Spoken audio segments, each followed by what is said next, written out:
What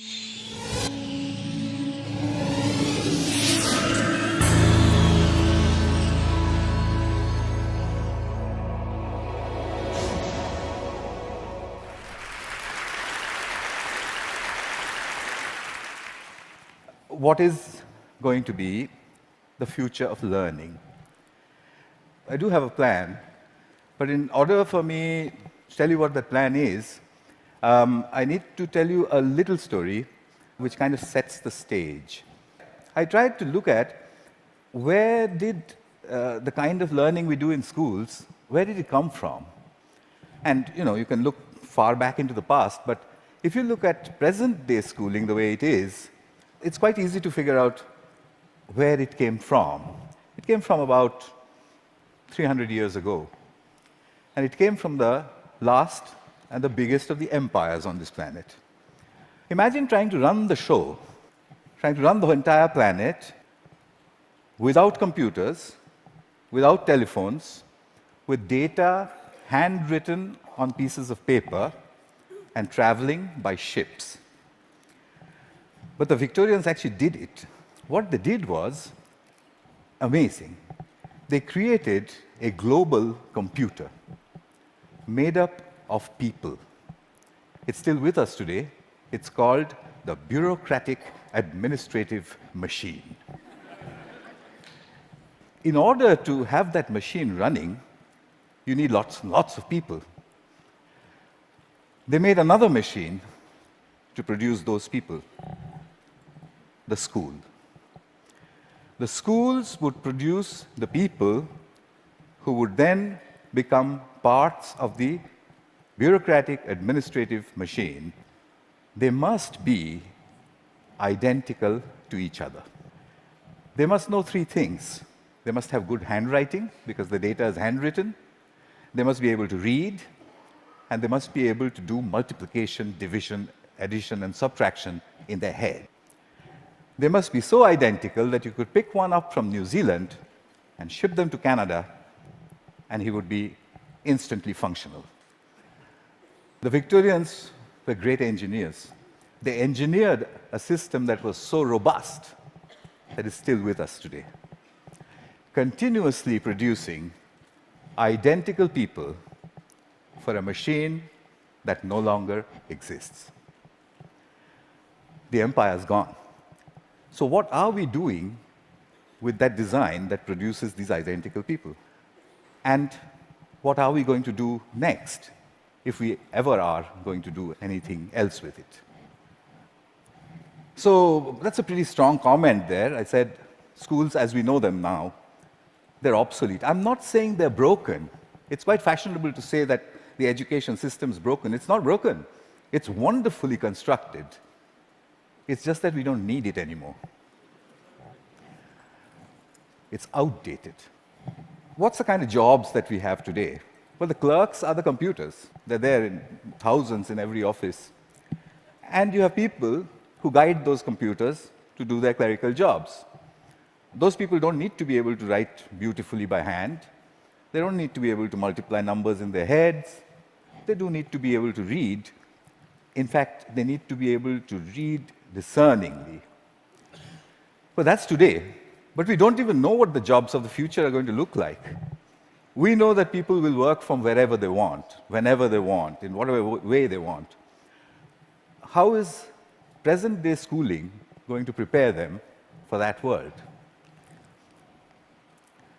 Well, I bumped into this whole thing completely by accident. I used to teach people how to write computer programs in New Delhi 14 years ago. And right next to where I used to work, there was a slum. And I used to think, how on earth are those kids ever going to learn to write computer programs? Or should they not? At the same time, we also had lots of parents, rich people, who had computers, and who used to tell me, my son, I think he's gifted, because he does wonderful things with computers. And my daughter, surely she's extra intelligent, and so on. So I suddenly figured that how come all the rich people are having these extraordinarily gifted children? What did the poor do wrong? I made a hole in the boundary wall of the slum next to my office, I stuck a computer inside it just to see what would happen if I gave a computer to children who never would have one, didn't know any English, didn't know what the internet was. The children came running in. It was 3 feet off the ground, and they said, "What is this?" And I said, "Yeah, but it's, I don't know." So they said, "Why have you put it there?" I said, "Just like that." And they said, "Can we touch it?" I said, "If you wish to." And I went away. About 8 hours later, we found them browsing and teaching each other how to browse. So I said, "But that's impossible, because how is it possible? They don't know anything." My colleagues said, "No, it's a simple solution. One of your students must have been passing by, showed them how to use the mouse." So I said, "Yeah, that's possible." So I repeated the experiment. I went 300 miles out of Delhi into a really remote village where the chances of a passing software development engineer was very little. I repeated the experiment there. There was no place to stay, so I stuck my computer in, I went away, came back after a couple of months, found kids playing games on it. When they saw me, they said, "We want a faster processor and a better mouse." So I said, "How on earth do you know all this?" And they said something very interesting to me. In an irritated voice, they said, "You've given us a machine that works only in English, so we had to teach ourselves English in order to use it." That's the first time as a teacher that I heard the word "teach ourselves" said so casually. Here's a short glimpse from those years. That's the first day at the Hole in the Wall. On your right is an 8-year-old. To his left is his student. She is 6, and he's teaching her how to browse. Then on to other parts of the country. I repeated this over and over again, getting exactly the same results everywhere.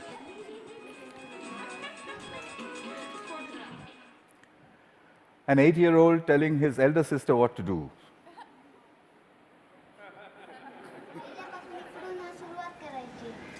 And finally, a girl explaining in Marathi what it is, and said, "There's a processor inside."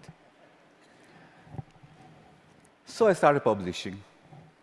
I published everywhere. I wrote down and measured everything, and I said, in 9 months, a group of children left alone with a computer in any language would reach the same standard as an office secretary in the West.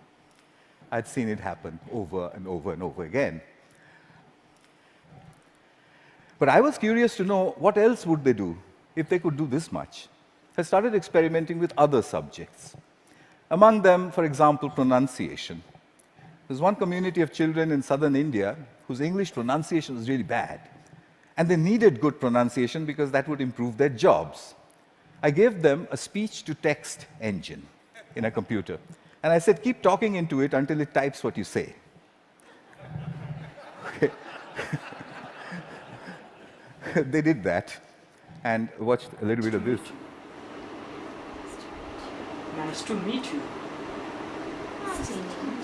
Nice to meet you. The reason I end it with that, the face of this young lady over there is because I suspect many of you know her.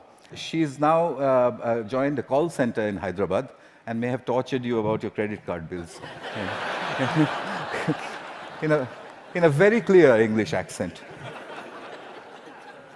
So then people said, "Well, how far will it go? Where does it stop?" I decided I would destroy my own argument by creating an absurd proposition. I made a hypothesis, a ridiculous hypothesis. Tamil is a South Indian language, and I said, can Tamil-speaking children in a South Indian village learn the biotechnology of DNA replication in English from a street-side computer? And I said, I'll measure them, they'll get a 0. I'll spend a couple of months, I'll leave it for a couple of months, I'll go back, they'll get another 0. I'll go back to the lab and say, we need teachers. I found a village, it was called Kali Kuppam in southern India. I put in hole-in-the-wall computers there, downloaded all kinds of stuff from the internet about DNA replication, most of which I didn't understand. The children came rushing and said, what's all this? So I said, it's very topical, very important. It's all in English. So they said, how can we understand such big English words and diagrams and chemistry? So by now, I had developed a new pedagogical method, so I applied that. I said, I haven't the foggiest idea. and, and anyway, I'm going away. So I left them for a couple of months. They'd got a 0. I gave them a test. I came back after 2 months, and the children trooped in and said, we've understood nothing. So I said, well, I mean, what did I expect? So I said, okay, but how long did it take you before you decided that you can't understand anything? So they said, we haven't given up. We look at it every single day. So I said, what? You don't understand these screens, and you keep staring at it for 2 months. What for? So a little girl, who you'll see just now, she raised her hand, and she says to me in broken Tamil and English, she said, well, apart from the fact that improper replication of the DNA molecule causes disease, we haven't understood anything else.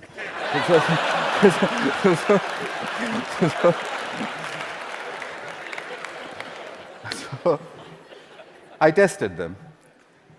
I got an educational impossibility, 0 to 30% in 2 months in the tropical heat with a computer under the tree in a language that they didn't know, doing something that's a decade ahead of their time. Absurd. But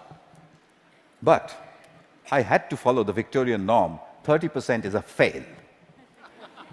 How do I get them to pass? I have to get them 20 more marks. I couldn't find a teacher. What I did find was a friend that they had, a 22-year-old girl who was an accountant, and she played with them all the time. So I asked this girl, can you help them? So she says, absolutely not. I didn't have science in school. I have no idea what they're doing under that tree all day long. I can't help you. I said, I'll tell you what, use the method of the grandmother. So she says, what's that? I said, stand behind them. Whenever they do anything, you just say, well, wow, I mean, how did you do that? What's the next page? Gosh, when I was your age, I could have never done that. I mean, you know what grannies do. So she did that for 2 more months. The scores jumped to 50%. Kalikuppam had caught up with my control school in New Delhi, a rich private school with a trained biotechnology teacher. When I saw that graph, I knew there is a way to level the playing field. Here's Kalikuppam. Neuron cell death and communication. I got the camera angle wrong in that one. It's just amateur stuff. But what she was saying, as you could make out, was about neurons. But her hands were like that, and she was saying neurons communicate. At 12. So what are jobs going to be like? Well, we know what they're like today. What's learning going to be like? We know what it's like today, children poring over with their mobile phones on the one hand, and then reluctantly going to school to pick up their books with the other hand. What will it be tomorrow? Could it be that we don't need to go to school at all? Could it be that at the point in time when you need to know something, you can find out in 2 minutes? Could it be a devastating question, a question that was framed for me by Nicholas Negroponte? Could it be that we are heading towards, or maybe in, a future when knowing is obsolete? But that's terrible. We are Homo sapiens. Knowing, that's what distinguishes us from the apes. But look at it this way. It took nature 100 million years to make the ape stand up and become Homo sapiens. It took us only 10,000 to make knowing obsolete. What an achievement that is. But we have to integrate that into our own future.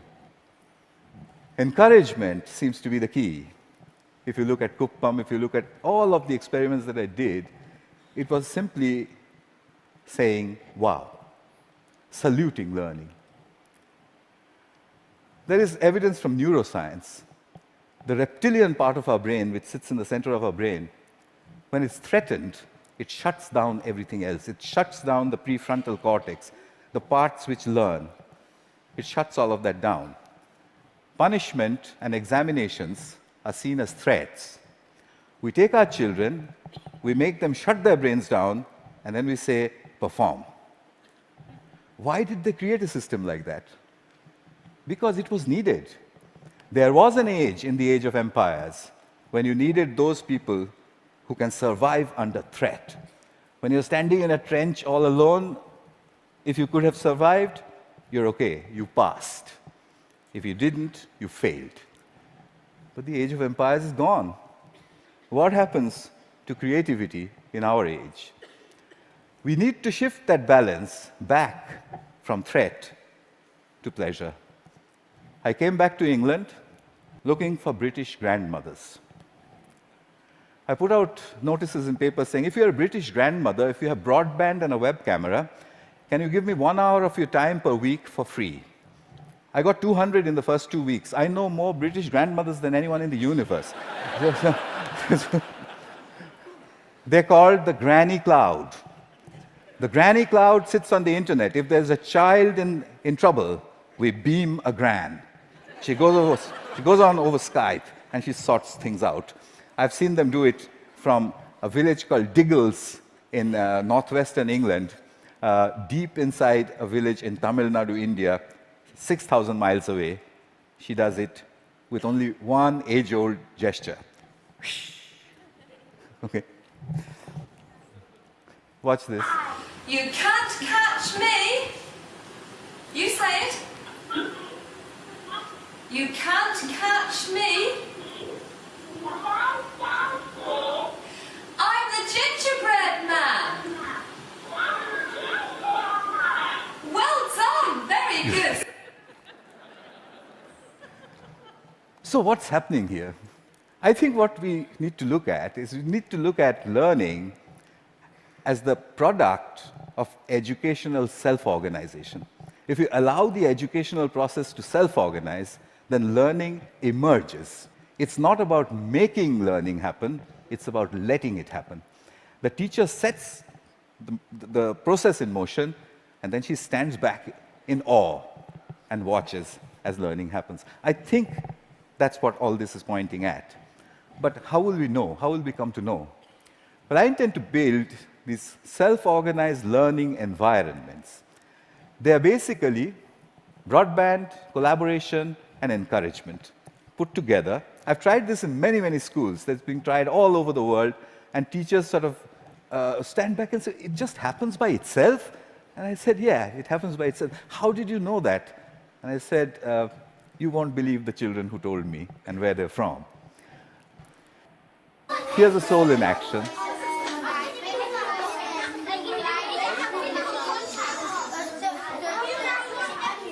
This one is in England.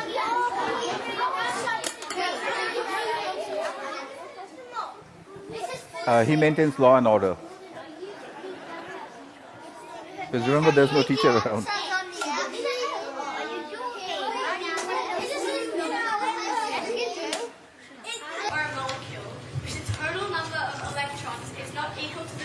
Australia. Giving it a net positive or negative electrical charge. The net charge on an ion is equal to the number of protons in the ion minus the number of electrons. A decade ahead of our time. So souls, I think we need a curriculum of big questions. You already heard about that. You know what that means. There was a time when Stone Age men and women used to sit and look up at the sky and say, what are those twinkling lights? They built the first curriculum. But we've lost sight of that wondrous questions. We've brought it down to the tangent of an angle. But that's not sexy enough. The way you would put it to a 9-year-old is to say, if a meteorite was coming to hit the Earth, how would you figure out if it was going to or not? And if he says, well, what? How? You say there's a magic word, it's called the tangent of an angle, and leave him alone. He'll figure it out. So here are a couple of images from souls. I've tried incredible questions. When did the world begin? How will it end? To 9-year-olds. This one's about what happens to the air we breathe. This is done by children without the help of any teacher. The teacher only raises the question and then stands back and admires the answer. So, what's my wish? My wish is that we design the future of learning. We don't want to be spare parts for a great human computer, do we? So we need to design a future for learning. And I've got to, hang on, I've got to get this wording exactly right, because, it's very important. My wish is to help design a future of learning by supporting children all over the world to tap into their wonder and their ability to work together. Help me build this school. It will be called the School in the Cloud. It will be a school where children go on these intellectual adventures driven by the big questions which their mediators put in. The way I want to do this is to build a facility where I can study this. It's a facility which is practically unmanned. There's only one granny who manages health and safety. The rest of it's from the cloud. The lights are turned on and off by the cloud, etc., etc. Everything's done from the cloud. But I want you for another purpose. You can do self-organized learning environments at home, in the school, outside of school, in clubs. It's very easy to do. There's a great document produced by TED which tells you how to do it. If you would please do it across all 5 continents and send me the data, then I'll put it all together, move it into the School of Clouds, and create the future of learning. That's my wish. And just one last thing. I'll take you to the top of the Himalayas. At 12,000 feet, where the air is thin, I once built 2 hole-in-the-wall computers. And the children flocked there. There was this little girl who was following me around. And I said to her, I want to give a computer to everybody, every child. I don't know, what should I do? And I was trying to take a picture of her, quietly. She suddenly raised her hand like this and said to me, "Get on with it."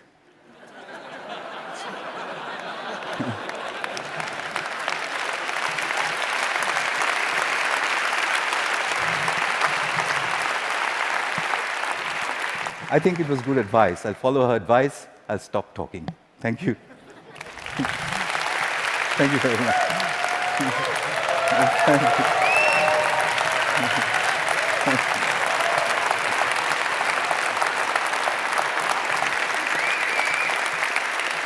Thank you very much. Wow.